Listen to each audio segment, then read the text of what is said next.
After two sequels apart, the Fast and the Furious family is reunited in the fourth film.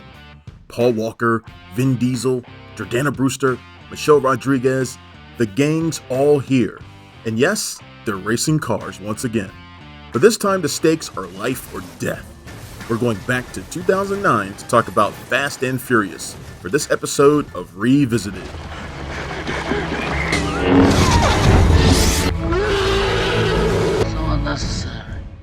Universal tried something different with the third film in the Fast and Furious franchise. Rather than make it a direct follow-up to the previous films, they brought in new characters, teenagers they thought would be more appealing to the youth market. They got a decent movie out of it, but not a lot of payoff. Tokyo Drift made substantially less than its predecessors at the box office, and the moment that had viewers buzzing was the last-minute cameo from Vin Diesel. After opting out of Too Fast, Too Furious, the Fast and the Furious star graced Tokyo Drift with his presence for a few seconds, and opened the door to the sequel fans really wanted to see, which would reunite Diesel with Fast 1 and Too Fast star Paul Walker. Universal was going back to the series' roots with the fourth film, but they also brought back the Tokyo Drift creative team.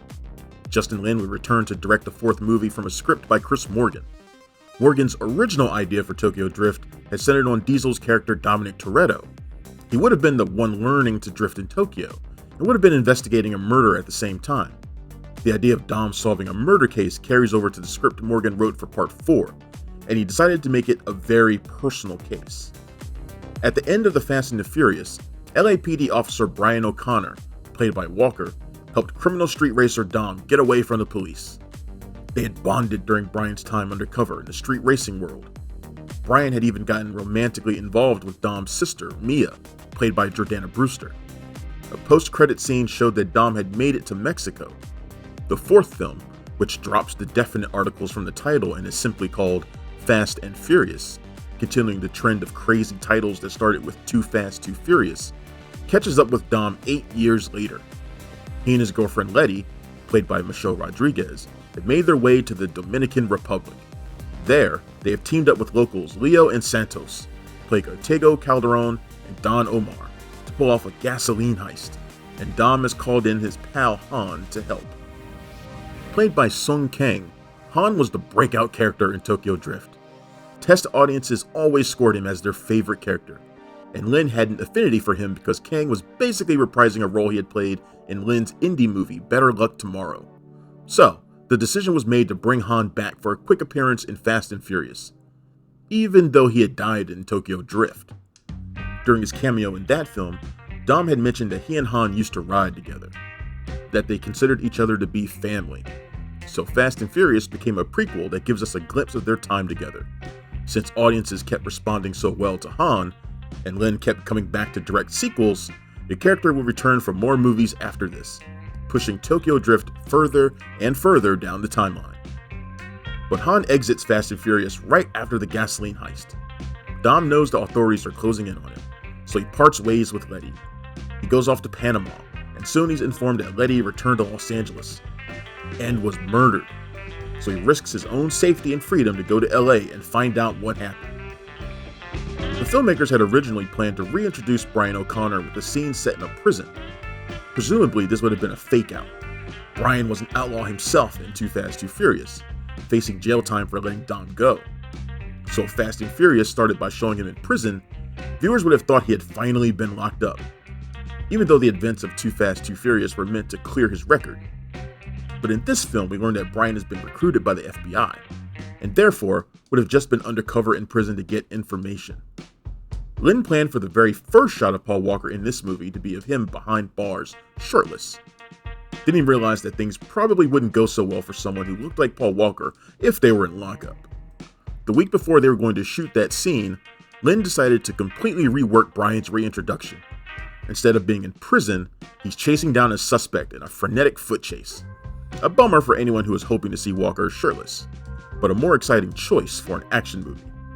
Brian is working to bring down a drug cartel run by a mysterious man named Braga. Braga has been smuggling heroin into the United States from Mexico for a decade.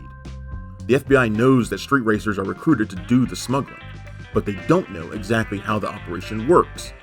Dom's investigation of Letty's murder is also leading him toward Braga. so he crosses paths with Brian in the process. They end up having to work together again, and late in the running time, Dom learns that Brian has been keeping secrets again. Letty was involved with Braga's heroin smuggling because of Brian. She made a deal with the FBI. It would clear Dom's record if she helped bring Braga to justice. As the film nears its conclusion, Brian tries to set up the same deal for Dom himself. Vin Diesel wasn't involved with Too Fast, Too Furious because he didn't like the idea of the Fast and the Furious getting a sequel. He has also said that the script he saw that would have featured Dom wasn't good. A couple years later, he also chose not to return for the Triple X sequel. So getting him to come back for Fast and Furious was an accomplishment. And Universal sweetened the deal by letting him produce the film with franchise producer Neil H. Moritz. They also let him direct a 20-minute short called Los Bandoleros, which shows Dom and his cohorts preparing for the gasoline heist. And he got to take one of the cars home as a souvenir. While developing the film, Lin worked hard to make sure all of the returning stars were satisfied, which wasn't always easy, as he has said that it was like, quote, building a road while the car is still driving on it, unquote. On his audio commentary, he talked about the conversation that really sealed the deal with Diesel. They were discussing the script when Diesel asked him what the film was really about, the theme of it. Lin said, quote, it's been very interesting, because for these kind of fast cars and hot chicks films, the theme that's been driving these films is family. The exploration of what it means to have this non-traditional family. I thought the theme for this film should be sacrifice, and what that means for Dom. As soon as I mentioned sacrifice to Vin, it clicked. I guess it wasn't a hard sell, because basically you're saying, Vin, you get to be Jesus Christ. And I think he took that well, unquote. Lin inherited the main stars of Fast and Furious from the original film. He then built a supporting cast around them. John Ortiz was cast as Ramon Campos, who was presented as being the right-hand man to Braga. But there's more going on with him than meets the eye. Laz Alonso plays Phoenix, who leads the drivers hired to smuggle Braga's drugs, then executes them after they reach the States, which is why he killed Letty. Jack Conley plays Penning, Brian's boss at the FBI. Shea Wiggum is Stasiak, a colleague Brian doesn't get along with. Liza Lapira plays FBI agent Sophie Trin, a more helpful colleague. In the mix at Braga's organization is Gal Gadot as Giselle Yashar, who is strongly attracted to Dom, but he doesn't hook up with her because he's mourning Letty. Fast and Furious was Gadot's first film, and acting wasn't something she had intended to do. The Israel native had done modeling work and served a mandatory 2 years in the Israeli Defense Forces.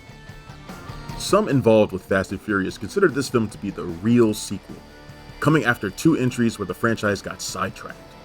It brings the original stars back together and cements the idea that the series is about family. So it sounds like this should be a fun party. But the film is surprisingly downbeat, easily the most dour entry in the entire franchise. Maybe it wasn't such a good idea to make the reunion movie a revenge tale. Everyone's serious, angry, sad. Characters are too busy mourning Letty and feeling betrayed by Brian to have a good time. And that makes the movie less entertaining than the preceding 3. Jordana Brewster was upset that she was left out of Too Fast, Too Furious. Yet the movie that brought her back to the franchise is her least favorite of the ones she's in. Speaking with Collider, she said Fast and Furious is, quote, very gray. It's set in LA, Paul's in a suit, I'm in this red dress and I have bangs and I'm just very sad and pissed off at him. I just feel like I don't remember that one super fondly, unquote. She also questions her performance as Mia in the film, saying, quote, I was kind of prissy in 4 and then back to really knowing what I want in 5. It's really important to me that Mia is very centered and grounded, and I lost sight of that in 4. But also, it was a reintroduction to everyone, end quote. Although the movie is melancholy, it does have plenty of action in the mix. And in these action sequences, you can see the first signs of how over the top the franchise would get. The opening gasoline heist is the biggest action scene these movies have had yet, and ends with Dom driving a car under a burning tanker that's rolling and bouncing down the road, timing it perfectly so he can drive through unscathed, with plenty of digital enhancement helping him out. The smugglers get Braga's heroin into the States by driving through tunnels. Sequences set in these tunnels aren't visually appealing, and require a lot more digital enhancement. But that's where the climactic chase happens. It's one of the least engaging sequences in the early films.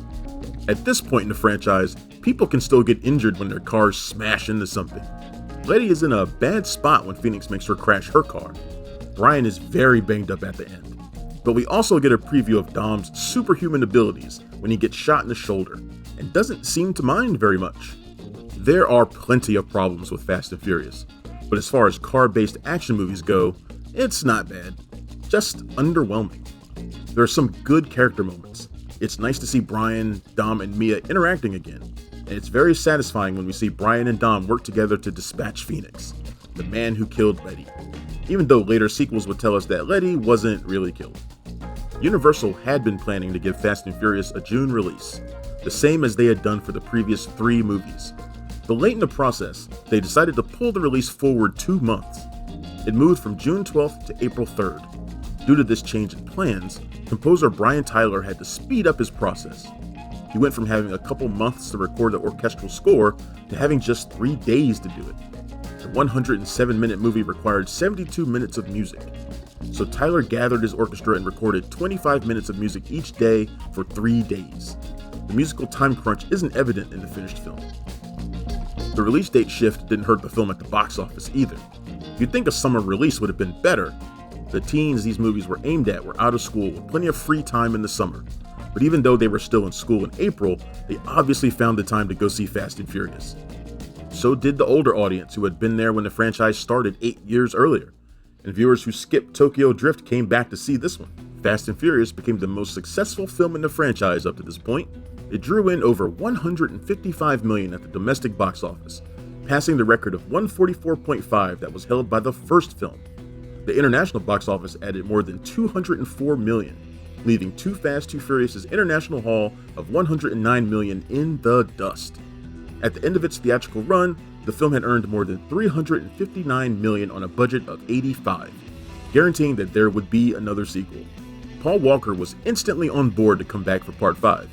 Interviewed by the New York Times in the build-up to the release of Fast and Furious, he said Universal was, quote, already talking that we're going to make a 5th one in Europe, end quote.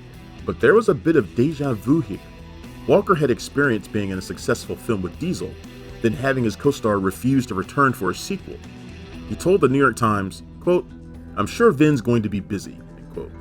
When they asked Diesel about it, he wouldn't promise that he'd come back for Part 5. He simply said, quote, you know my process is script first, end quote. Of course, Diesel did end up coming back for Part 5, and every sequel since then. But 5 didn't take Brian and Dom to Europe like Walker heard it would. They would get there eventually, but first they had to go on a detour to South America. Fast 5, the most popular of all the sequels, is set in Brazil, and we're going to talk about that one in the next episode of Revisited.